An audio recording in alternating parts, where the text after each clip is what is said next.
अस्सलामुअलैकुम नाज़रीन, मैं हूं फातिमा और आप देख रहे हैं नेशनल न्यूज़। खबर शामिल करते हैं हबीबाबाद से। हबीबाबाद और गिरदोनवाह में चोरी और डकैती की वारदातों का नॉन स्टॉप सिलसिला जारी है।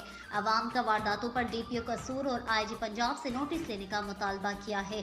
हबीबाबाद और गिरदोनवाह में चोरी और डकैती की वारदातों का नॉन स्टॉप सिलसिला जारी है। सुबह सवेरे मोबाइल शॉप पर चोरी की वारदातों को सिक्योरिटी गार्ड ने नाकाम बना दिया। वाकई की सीसीटीवी फुटेज नेशनल न्यूज ने हासिल कर ली।